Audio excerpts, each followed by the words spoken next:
Joining me on India First this evening, we have a top-level panel to dissect and debate what the answers are to two specific questions. What China's intentions appear to be this time around, with a quick flurry of spotlight comments on the issue of Arunachal Pradesh. And finally, is India responding adequately? Joining us live on India First, very happy to have Brahma Chelani. He's a well-regarded strategic thinker, author and commentator, and one of the most well-respected voices on China affairs. Lieutenant General Atta Hasnain is, you've seen him on India Today very frequently. He's a former general officer commanding of at least 2 corps, and he's also one of India's most well-respected voices on military and strategic affairs. Ambassador Ashok Sajjanhar is a former senior diplomat who has represented India in many different nations. Mr. Chelani, I'd like to start with you, and I'd like to quote, in fact, a tweet of yours from just a few hours ago on the very issue that we're discussing right now, where you say, China has considerably upped the ante in recent months over India's Arunachal state, but the Indian Foreign Ministry has yet to shed its defensive mindset, as its latest statement indicates. India's reactive and risk-averse approach gives China a free hand to keep provoking India. I'll come to India's defensive posture and reaction in the second round of questions, Mr. Chelani. But my first question to you is your assessment of why China, in your view, has upped the ante on Arunachal this time. China has been gradually building up pressure on India since 2017 on Arunachal Pradesh, when it began the campaign to sinicize the names of places in that state. We have been too focused in recent years on Ladakh, and we have neglected the developments that are happening, for example, on the Sikkim-Tibet border, and the threat to India's chicken neck, the confrontation along the Arunachal-Tibet border, the fact that just in December 2022, China tried to infiltrate and occupy hilltop positions in Tawang. Yes. And then more recently, we have seen that, while India's infrastructure development has picked up pace in the northeast, especially in Arunachal Pradesh, and recently we saw Prime Minister Modi going to Arunachal Pradesh and inaugurating the Tawang, the tunnel to Tawang, the Sela Pass tunnel. Yes. The Sela Pass is a very critical mountain pass, as you know, Shiv, because it provides the only access in and out of Tawang. Yes.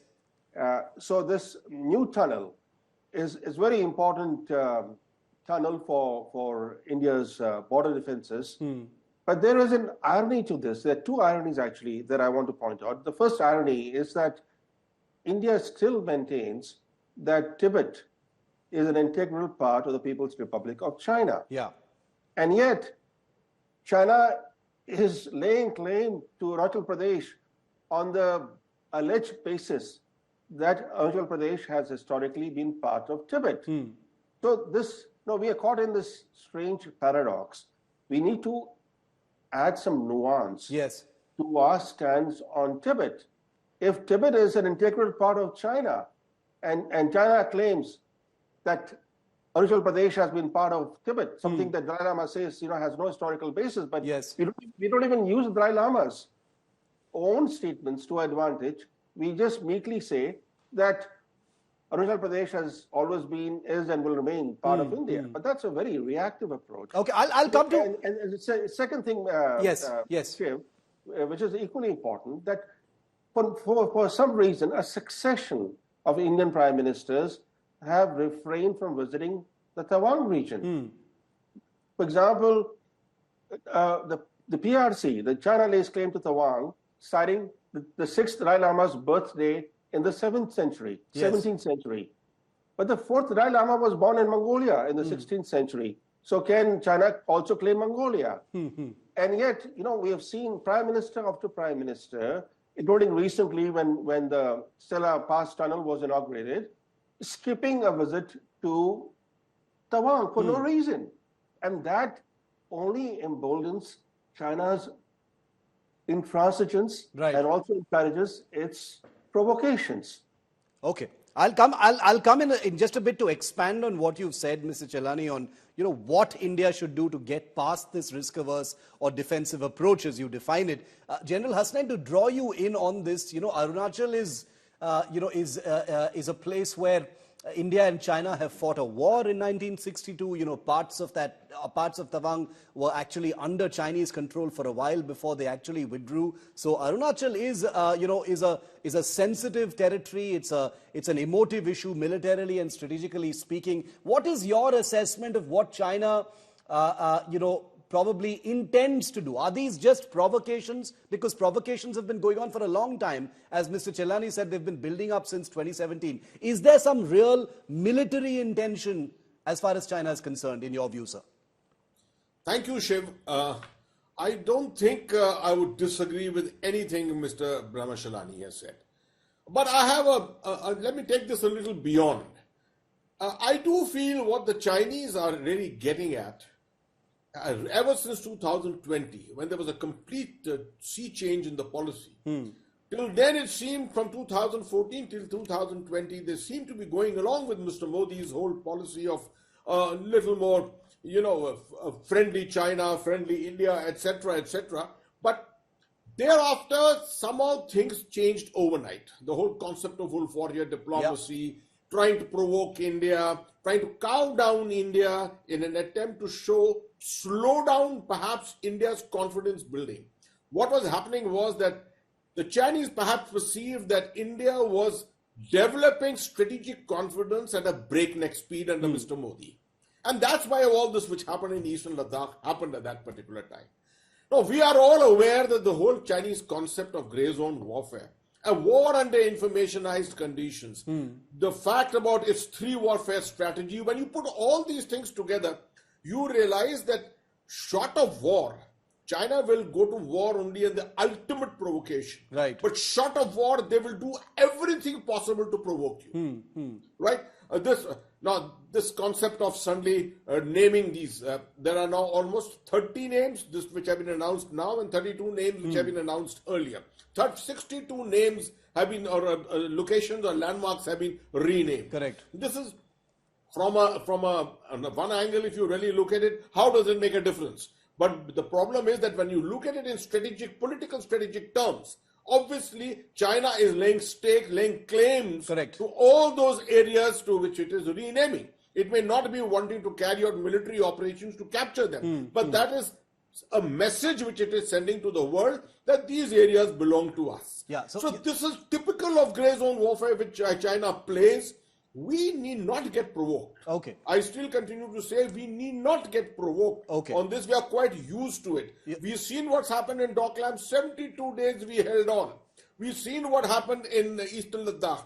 We matched their deployment. They did nothing. 50,000 troops we brought in 50,000 troops. We are not provoking for war. We are not wanting to go to war. Neither is China wanting to go to war. Right. They are not certain about whether a war against India in the high Himalayas is any more winnable than perhaps they could conceive that in 1962.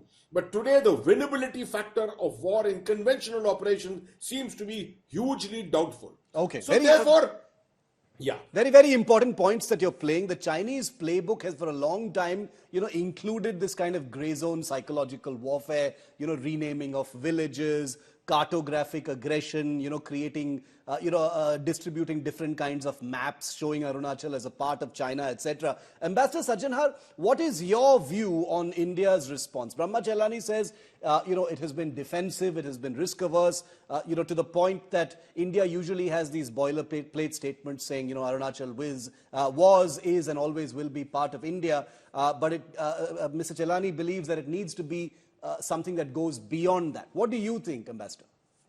Yeah, I think, thank you very much, Shiv. I think that definitely India needs to push back against China because, otherwise what we've seen is that, if we say, we don't get provoked, we take it in our stride, etc., we'll have more of that coming from China. And that is what we have seen from 2017. This is the fourth time that this naming has been done.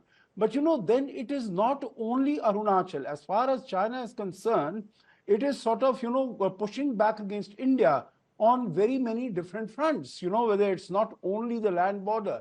It's also as far as the oceans are concerned. So, it is, I think when we look at China, what China is doing, what China is being provocative, I think we should not really be isolating one particular area and trying to respond to that. I think we have to take a much broader and a more holistic view of our relations and with China and what China is trying to do. So, meaning it has gone back on all its words, on its agreements. We've also seen basically the policy of China is one of deception.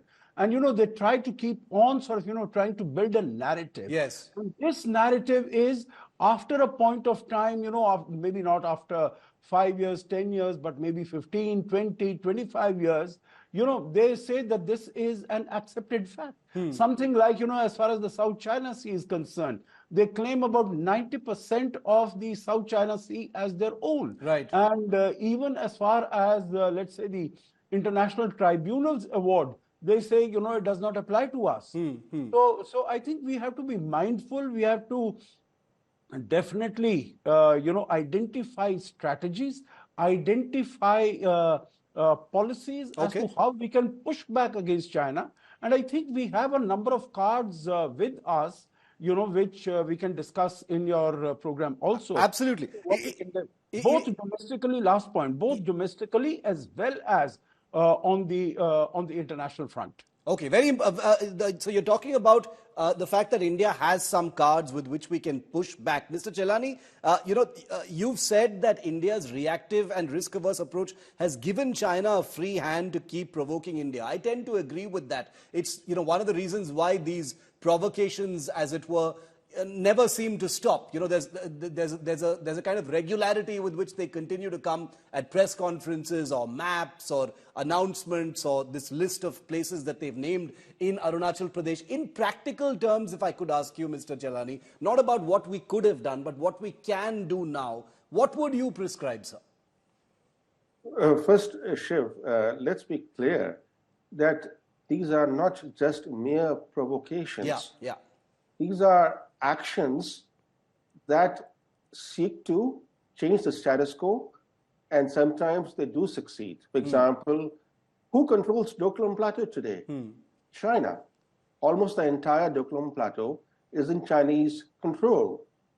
Who has changed the status quo in the eastern Ladakh area? China. Right? The line of actual control in eastern Ladakh has been significantly changed to India's military disadvantage. So these are not mere provocations. We are seeing there is a strategy behind what China is doing. It's trying to replicate its success in the South China Sea to the Himalayas, in the South China Sea, without firing a single shot and without incurring any international costs.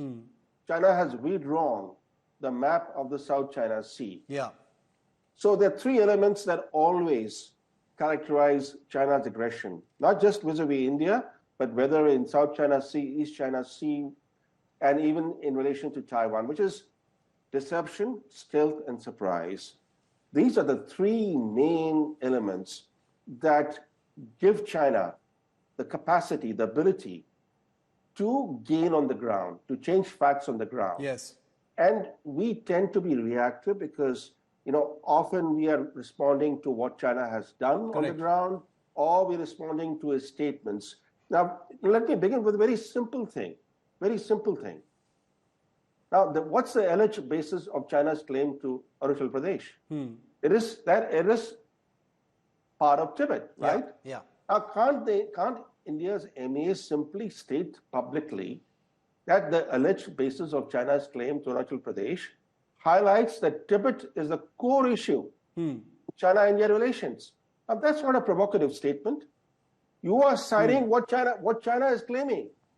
You're merely saying that China affirms that Tibet is the core issue in India-China relations. We have to begin with baby steps.